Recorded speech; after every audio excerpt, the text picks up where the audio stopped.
Folks, we are at the 35th annual National Dropout Prevention Conference. As a matter of fact, we've got about 600 educators from across the country. We've been talking about strategies, and really, I've got Dr. Marshall here.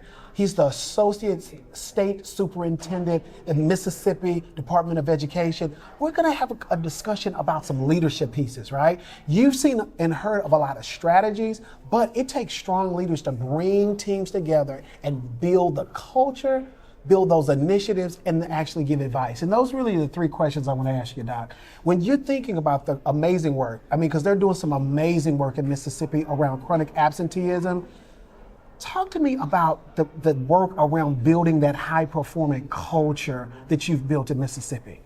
Well, I think that's where it starts. And we can talk strategy all day long. We can talk leadership or whatever, but at the end of the day, if you don't have a great culture and you don't have a culture of high expectations, I don't think you're not gonna get very far. No. And so in Mississippi, we've created a culture that revolves around redefining expectations for our students, redefining expectations for what a successful graduate looks like, Right. and how to implement those strategies statewide, and even in some of the areas that aren't quite as affluent or don't quite have as much opportunity that other places would. And so we've really looked at a piece of how to build culture in some of those areas that have traditionally not had great culture. And that's been something that's been a drive from our department and from our state superintendent to provide a successful and quality education to everyone in the state. Right. And so that's really been his mission. It's been our mission as a department, and to build that great cultural piece within our state. And so I think that if you want to ask what, people talk about the Mississippi Miracle, it's not a Mississippi Miracle, it's a Mississippi Marathon. Exactly. And we've been after it, and we've stayed after it and stayed on point. And where other states have kind of stayed the status or stayed the status quo, Right. we have continued to push. Definitely. Straight through COVID, straight through all the challenges that we've seen in education up to this point. Our leadership has continued to push the envelope. And in fact, today is a standard setting day in Mississippi for our state accountability. So I'm missing that meeting to talk to you. I appreciate you. I appreciate you, Doc. But we are at a point where a large percentage of our schools have received a A through C rating. And so we're above the threshold of where we're supposed to reset the cut scores. So Love it. our committees are meeting today to talk about what those next sets of expectations look like. I see. One thing I can say is, you're talking about the culture, but I'm going to also say the commitment. Just a couple of weeks, we had almost 300 educators from across the state really talking about strategies around chronic absenteeism. So to bring people there, talking through the strategies, building the plan, we're actually seeing what it looks like on the ground, those effective strategies being turnkeyed inside of those school districts, man. It's looking good. So the culture is there, the commitment is there. Now let's talk about a couple initiatives that you've seen, man. Some initiatives from the DOE, some things that you're doing. So there are a couple things that we've embarked on. One, our state superintendent, along with several legislators, put together an idea last legislative session to have a synchronous learning virtual platform for students outside of the suburban areas and these rural areas that have a lower opportunity to find a quality teacher or high qualified teacher. Right. So we put together the synchronous learning program. We call it Mississippi Reach. Okay. And it is taught synchronously along and through a learning management system. We have teachers that teach through the e-glass system. Okay. And if you're familiar with that, it's more of honestly, on the student end, it looks like a hologram system. It is. And it's really, really cool. And the kids have responded extremely well. We have five districts participating this semester, and then we'll pick up more in the spring. Okay. But the idea is for that program to provide a high quality certified teacher to 5,000 students in our state. I love it. And so that's a partnership between us and Mississippi Public Broadcasting. Okay. And so that's one of our big initiatives for the for this school year. Okay. And then moving forward, we'd like to expand that. We would like to put some workforce development inside of that. There's some conversations around that right now about how we're going to do that. I love that, the connection. If it's going to be purely synchronous learning, or if there's going to be a hybrid component where they can go out in their communities, right? And so some of those conversations are being had now. But currently, we're trying to expand the program. The initial push, we had 2,900 students that had signed up for this over about 18 counties. Man, that is 2,900. Yes, but we couldn't handle that volume to start. It's a pilot program. Right, so, right. I think in the spring you'll see a significant jump in attendance and enrollment for that program. Yep.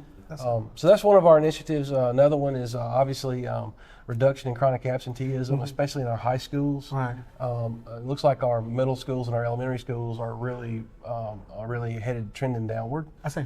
And we have more kids coming to school in those fundamental grades. Right. High school is a challenge. It is. We saw an increase in high school this year, and that's one of our big pushes. But I will say our second initiative that you asked me to talk about would be probably our pre-K collaboratives and our SIPS programs in our state. Okay. Currently, we are trying to get those in as many school districts as we can to try and engage students on the early side to start to develop good habits. Right. Good attendance habits, good work habits. Exactly. And, before it even gets to the I think that's where in Mississippi. I think that's where you see our money and our initiatives trying to focus is more on the younger grades. Yeah, the roots, so that we can teach them the way that they're supposed to be as they get older. I love it. I love it. You know, one thing that I and I've seen personally, man, how you've got a great team. You've got as far as educators, you got great systems, you got protocols, and then you've got great educators who truly want and who believe that children can be successful, right? Advice, as we've got a lot of leaders out there, man. We got a lot of leaders that are there like, listen, they're frustrated. I was talking to a couple yesterday. They're like, listen, sometimes children are, they're not as resilient as we need to do. We're frustrated. They're not motivated. It's hard for us to build systems. You're a successful leader. You've done it well at all levels. Give a couple leaders out there some advice. What are some things they should focus on? Well, first, I hear this conversation revolves around resiliency, and I think that's I can debunk that right now. I don't think kids are less resilient.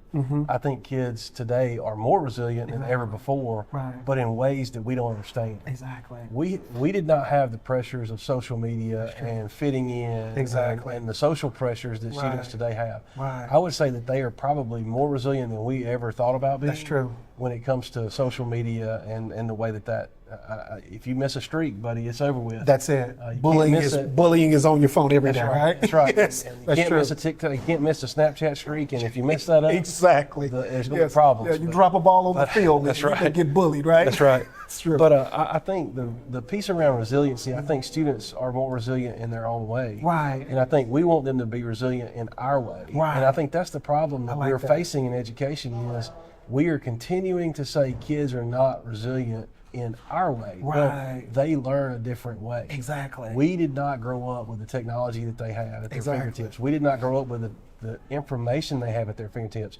If you wanted to know what size the Titanic was or how many people were on board when it sank, you had to go find an encyclopedia. That's true. Today, it's there.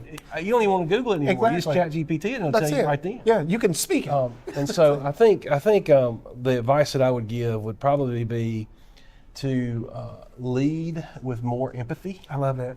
And I think that in education we provide systems that are typically punitive in nature.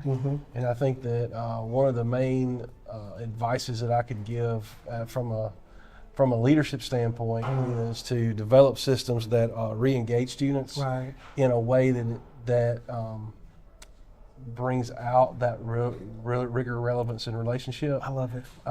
But I think that if you bring together educational systems where students want to be at school, and you build the culture of pride in what they do, I think that you're going to see that kids are much more resilient than ever before. I love it. I love it. You are a coach, right? I was. I can tell. I can tell, man. I can tell because that's kind of like the athlete. The thing is like, you can get any child, any student to work hard.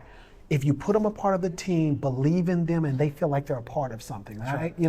Well, and I'll tell you this. and from coaching, every kid has the capacity to contribute Exactly.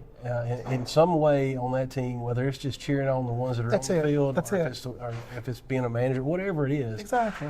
Every coach tries to find every kid that comes out for football Exactly. a place to plug in. Exactly. But we don't do that in the classroom. We don't, man. We don't. We're why like, not? you're in or you're out. That's right. You know? That's right. And I'll say this. I think that probably some of our best and brightest and probably our richest individuals who probably make a lot more money than some of those college-educated graduates that were our kids that you talked about. Uh-huh. Yes, sir. Yes, sir. Those kids like my son and your son, mine struggles to get through school. That's it. That's it. But if you give him a magnet or some sort of mechanical thing, Good with his hands, right? That's right. He can take it apart, put it back He together. can take it apart and put it back to engineering. That's right. That's it. That's it. Right. You And know, that stuff fascinates him. it does.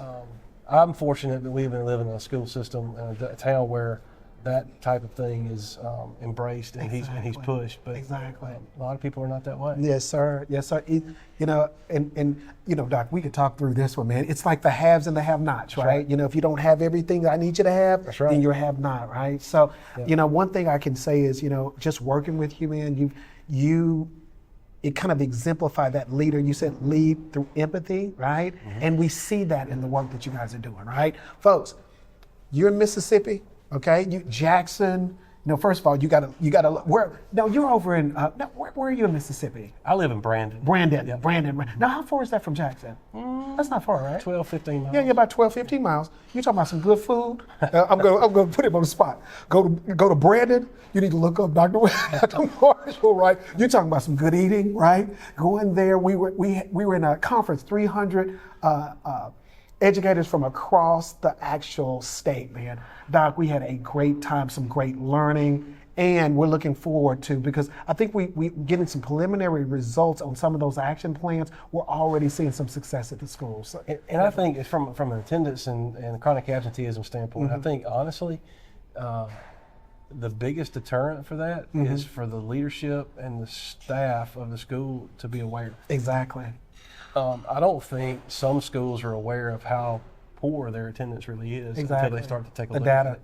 And once you see it, I mean, we have some schools in our state that are high-rated schools, top schools Definitely. that have 40 and 50% chronic absenteeism rate. I see. And you know, people are like, well, how are they rated that high? Well, I mean, it's 2 days a month, so That's it. you know, how many times do you miss 2 days of work a month? Exactly. I mean, most individuals are going to miss. That is true. You know, that 2 is days true. of work. That is true.